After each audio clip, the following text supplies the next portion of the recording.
14, my cousins came to visit, and when they visited me, they would know about the situation at home, and they were quite aware because they would come quite often, and they would always talk to me and my sister about how bad they felt for us.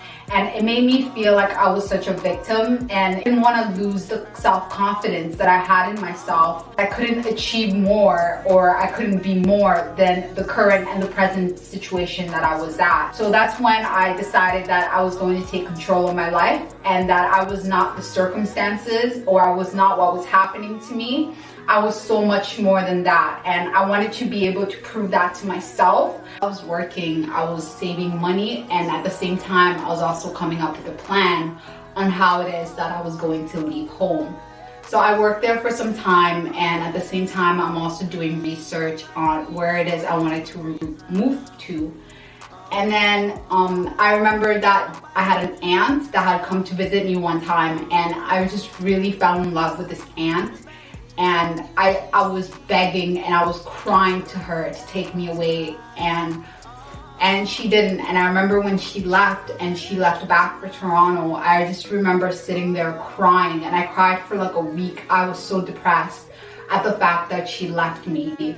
So I was like, yes, this is where I want to go. So I started looking for a place to rent down there, but because I was extremely young, it was extremely hard for me to find somebody that would rent out to me. Eventually I came to somebody, and they were like, well, we have like this little studio basement that we can rent out if you want, but it's gonna be like month to month and we won't put you on a lease.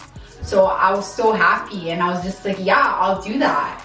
So then afterwards, a little fast forward, it comes like 2 weeks before my 16th birthday, and I'm still working at this job at McDonald's. So then I'm like, well, I'm gonna have to quit the job, but I have to do it in a way that they won't notify anybody I quit. And my parents were very strict, and they were really in my business. So I just had to come with a strategy. So I decided that I was going to work there until like the last week of my birthday. So I gave in my notice, and I had asked them if they could transfer me to a different city. I got in contact with a good friend of mine that I didn't go to school with, but we were really good friends. We played basketball together. So I contacted her and I spoke to her mom. Her mom was extremely good to me, an extremely nice person. So I spoke to her, and I kind of told her briefly. I didn't really tell her what my whole plan was, but I just told her that if I needed a place to stay for the night, because in the morning I had to leave and I needed a place to crash. So she kind of knew briefly that I was leaving the house, but I didn't tell her like the full detail of the story because I didn't want her to be implicated in the. Everybody was upstairs, and I was just like, I need to go downstairs real quick. So I ran downstairs, and I was just pacing in my room because like nothing was packed, nothing. So I just grabbed garbage bags, and I was just like, when it's like 10 minutes before midnight, I'm just going to shove all my clothes in this bag, all the stuff I needed in those garbage bags. And then when it was like 5 minutes away from midnight, I called 911. I definitely wanted the police there. I was gonna die if the police were not there. Like by the time my parents were done with, I was no longer gonna be here to tell the story.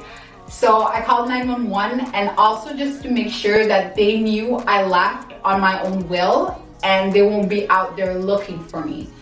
So police officers talking, and straight when I heard them talking, I just grabbed my stuff and I got upstairs, and I didn't even make any eye contact with anybody in my family because I was just so determined. I knew that my sister would be okay because she was leaving at the end of the year, and basically the only person that would have been left would have just been me. And that was like one of the most motivating feeling of fear of not wanting to be there by myself, and then I would have to experience everything on my own. And it has been years since I actually left home, but I never forgot the officer's face when he looked at me, like the eyes and the look he gave me when I came upstairs. Throughout the week, I bought a couple suitcases, but I left the suitcases at the store, and I told them I was gonna come pick it up on this day.